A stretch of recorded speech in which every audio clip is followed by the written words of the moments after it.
NCERT class 6 की geography के 7वें अध्याय हमारा देश भारत।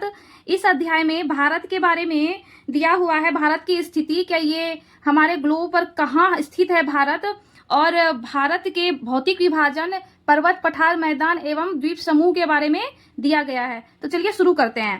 पहले भारत के बारे में जानते हैं। भारत एक बहुत बड़े भौगोलिक विस्तार वाला देश है। उत्तर में यह हिमालय के ऊंचे शिखरों से घिरा है, पश्चिम में अरब सागर, पूर्व में बंगाल की खाड़ी तथा दक्षिण में हिंद महासागर भारतीय प्रायद्वीप के तटों पर लहराते हैं। भारत का क्षेत्रफल 32.8 लाख वर्ग किलोमीटर है। उत्तर में कश्मीर से लेकर कन्याकुमारी तक इसका विस्तार लगभग 3200 किलोमीटर है। पूर्व में अरुणाचल प्रदेश से लेकर पश्चिम में कच्छ तक इसका विस्तार लगभग 2900 किलोमीटर तक है। यह चीन के बाद दूसरा सबसे अधिक जनसंख्या वाला देश है। अब स्थिति, भारत की स्थिति के बारे में जानते हैं। भारत उत्तरी गोलार्ध में स्थित है। कर्क रेखा 23.5 डिग्री उत्तर देश के लगभग मध्य भाग से होकर गुजरती है।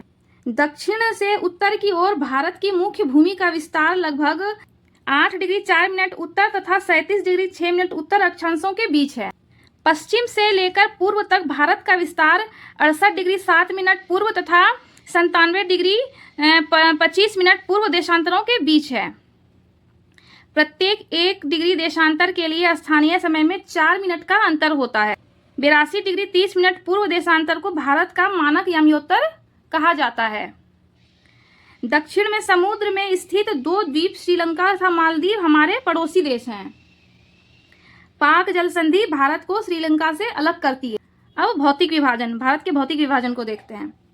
भारत में पाई जाने वाली भौतिक आकृतियां विभिन्न प्रकार की हैं, जैसे पर्वत, पठार, मैदान तथा द्वीप समूह। सबसे उत्तर में स्थित श्रृंखला को बृहत हिमालय या हिमाद्री कहते हैं। इसी श्रृंखला में विश्व की सबसे ऊंची शिखर है। माउंट एवरेस्ट हिमाद्री पर्वत श्रृंखला में स्थित है। मध्य हिमालय या हिमाचल हिमाद्री के दक्षिण में स्थित है। इसे लघु हिमालय भी कहते हैं। शिवालिक सबसे दक्षिण में स्थित श्रृंखला है। उत्तरी मैदान हिमालय के दक्षिण में स्थित है। ये मैदान सिंधु, गंगा, ब्रह्मपुत्र तथा उनकी सहायक नदियों के द्वारा लाए गए जलोढ़ निक्षेपों से बने हैं। ये मैदान कृषि के लिए उपजाऊ भूमि प्रदान करते हैं। भारत के पश्चिमी भाग में भारतीय महामरुस्थल स्थित है। यह गर्म, शुष्क एवं रेतीला स्थल है। यहाँ वनस्पतियों की मात्रा बहुत कम है। उत्तरी मैदानों के दक्षिण में प्रायद्वीपीय पठार स्थित हैं। इसकी आकृति त्रिभुजाकार है। अब बोलेंगे भारत के प्रायद्वीपीय पठार की आकृति कैसी है, तो त्रिभुजाकार है। विंध्य एवं सतपुड़ा की श्रृंखलाओं से होकर नर्मदा एवं तापी नदी बहती है। ये पश्चिम की तरफ बहने वाली नदियां हैं जो अरब सागर में गिरती हैं। महानदी गोदावरी, कृष्णा तथा कावेरी बंगाल की खाड़ी में गिरती हैं। गंगा एवं ब्रह्मपुत्र नदियां विश्व के सबसे बड़े डेल्टा का निर्माण करती है। उस डेल्टा का नाम है सुंदरवन डेल्टा। पठारों में खनिजों की प्रचुरता पाई जाती है। पश्चिमी घाट के पश्चिम में तथा पूर्वी घाट के पूर्व में तटीय मैदान स्थित हैं। पूर्वी तटीय मैदानों की तुलना में पश्चिम तटीय मैदान काफी संकरे हैं।